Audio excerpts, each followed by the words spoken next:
as a financial accountant, I'm so impressed with the idea of this knowledge channel because I'll get to know more about other fields. I won't be limited to my field. So it's really a great idea. I get to know about medicine, I get to know about engineering, which empowers me as a financial accountant when I'm dealing with other people, because I know where they're coming from. As a concerned African, we need something that's going to make our children benefit more, to grow more, and we'll have more confidence when they're right in front of the TV. We know that they're adding more to their knowledge and not picking up things that wouldn't benefit them, which they do from a lot of the music channels. And I'm sure there's going to be entertainment and everything involved in the knowledge channel. So it's going to be exciting for them, but then they get to learn a lot, and we parents will feel a lot more, comfortable that, they can have their hours of television.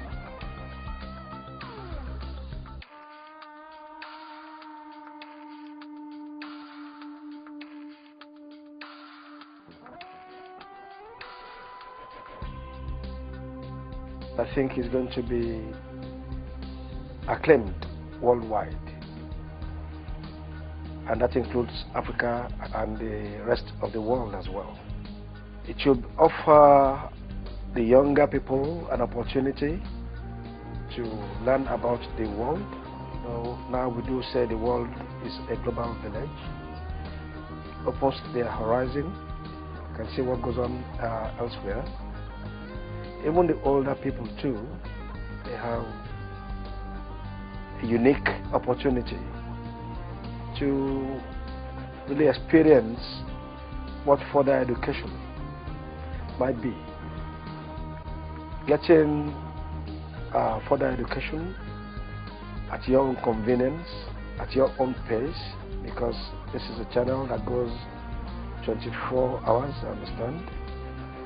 And you can just switch in once you know the timetable or when the program is going to come up. Then you try and watch it or even record it so that you can play it over and over again at your own convenience. Even for me as an old man, a gray-haired old man and a professor, I think I would love to watch it too, because you are never too old to learn. Looking at it from the perspective that what we were all brought up with is a confined classroom kind of teaching that doesn't show how practical most of the things you are being taught are actually, how they work. What I see the knowledge channel do is to actually bridge the gap that has always been in existence.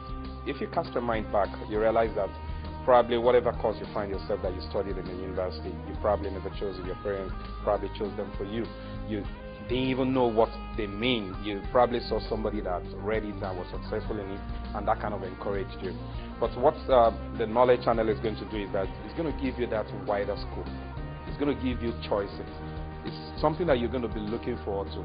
So there's an aspect that teaches you all about the classroom, which is going to be like a backup or something else for you to just learn on.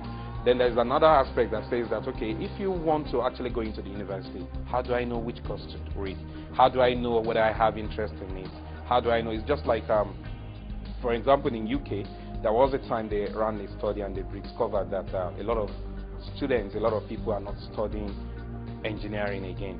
And they realized that in the future, it's just a function of maybe 10 to 15 years' time.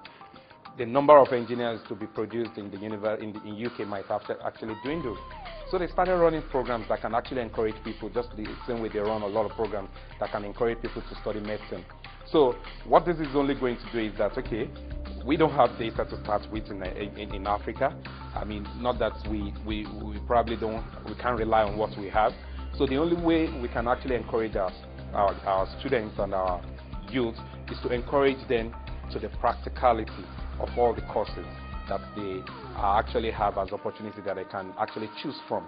It's not going to discourage the classroom teaching. Rather, it's going to expose them to actually have a variety of choices, to have a foreknowledge, and to actually